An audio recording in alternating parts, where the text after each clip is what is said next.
Most things that never get done because they never get started. You wait, and wait, and wait, and wait, and you wait so long that the thing doesn't even matter anymore. And the days turn to weeks, and the weeks turn to months, and the months turn to years. Years of mediocrity is what causes people to be bitter. If you want to get around bitter and complaining people, get around people who are not seeing much activity. They're bitter, they're complaining, they're cynical, and they're jealous because nothing is happening, because nothing is going on in their life. And if you want to stop that from happening to you, wake up in the bed and know what you're going after. Get up out of the bed with an agenda. When you have an agenda, you don't spend time worrying about how you feel, because it doesn't make any difference how you feel. You woke up with something to do.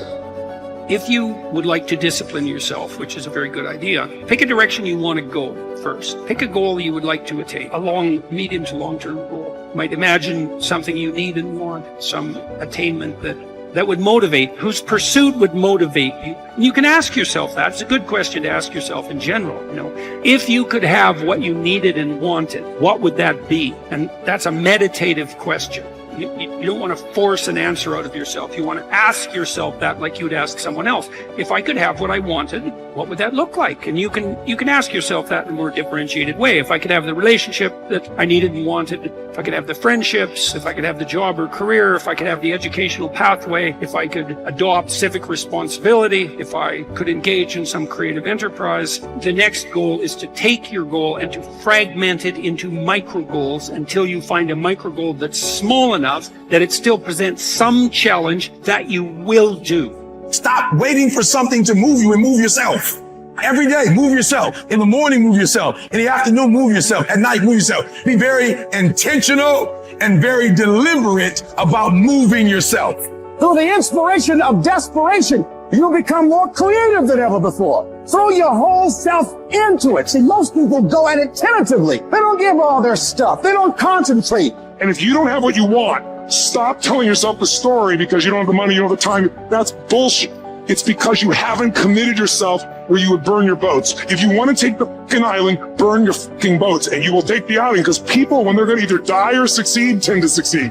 Stand up for your dreams. Stand up for what you want in your life. Decide that your life is so meaningful to you, that you love you and you love life so much that you're going to stand up for something you want. You don't want to be a spectator. You want to get out in the field where the action is, and you will be amazed. After the struggle, there will be a calm period, and things will begin to click for you. Come out here with what you got. You don't have enough money? Don't worry about it. You got the dream. You must be patient, persistent, and positive no matter what. But aren't there some guarantees you can give us? Yes. You're going to die. You can't get out of life alive. So I'm saying to you, you got 6 months to live. Live your life now. Live your dreams now. Start acting like this is your last day on the planet.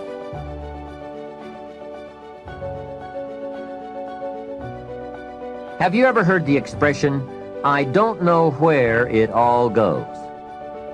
Well, from now on, make a new commitment to financial independence and to the value and the feeling that comes from knowing where it all goes and where it all comes from. It is just one of those important disciplines that cause you to prove to yourself that you are on a new road, walking in a new direction, becoming a new person, and arriving at a new destination. Without that effort, you will keep falling back.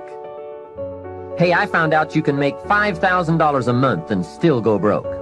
You say, how could you go broke making $5,000 a month? It's easy. Spend $6,000.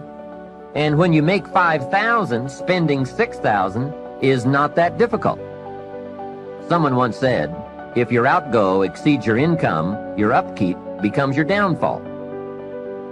So, be the master over whatever you have and whatever you are. That's where the seeds of greatness are sown. Great wealth, great health, great results, great influence, and great lifestyle. Take interest and even delight in doing all the small things well. It makes you a sophisticated person who knows where the beginnings of wealth and happiness are. There's a Bible phrase that we could quote here that would be appropriate. It says, If you will be faithful over a few things, the small things, you will someday be ruler over many things and major things. That's it. That's the philosophy that counts. Let's say that you could pick your level of competition in life to some degree. Okay, so let's say you pick a level of competition where you're always winning. It's like, well, all that means is you've picked the wrong level of competition. Yes. Because, like, let's say you're a grandmaster chess player and all you do is play amateurs, and every night you go home and congratulate yourself on what a genius you are because you just stomp these people left, right, and center. It's like, you're not a genius. You're a dimwit. Right. What you should be doing is playing people who are beating you as much as you can tolerate. Right. So maybe that's 40% of the time. Maybe it's 60% of the time. But that way, because to be a winner, you want to be disciplined. You want to know what you're doing. And then you want to be on the edge where your skills are being developed. And if you're going to be on the edge where your skills are going to be developed, you're at a place where losing is always a possibility. Because otherwise you're not pushing yourself beyond your current capacity. And so one of the things that I've outlined in 12 Rules for Life is a theory of meaning. Because meaning, as far as I'm concerned, the sense of meaningful engagement is the antidote to malevolence and suffering, essentially. Because you want to have a life that's so engaging that you think, despite the fact that I'm limited and that we're mortal and that life is tragedy and there's evil in the world, despite all that, this is worth doing. And I think that there's a technical meaning that genuinely exists, and that's the meaning that you get when you're in a domain where you have some discipline and some skill. So you're laying out your competence and your ability, but you're simultaneously pushing yourself to develop past where you are. That's really engrossing. And what that is doing is expanding your competence. And so life is suffering and betrayal in many senses of the word. But you can adopt a way of traversing through life that is more powerful than the tragedy and the malevolence. The art of true living in this world is more like a wrestler's than a dancer's practice. For in this they both agree to teach a man whatsoever falls upon him, that he may be ready for it, and that nothing may cast him down. If you do the job in a principled way, with diligence, energy, and patience, if you keep yourself free of distractions and keep the spirit inside you undamaged, as if you might have to give it back at any moment, if you can embrace this without fear or expectation, can find fulfillment in what you're doing now, as nature intended, and in superhuman truthfulness, every word, every utterance, then your life will be happy. Your ability to control your thoughts, treat it with respect. It's all that protects your mind from false perceptions, false to your nature and that of all rational beings.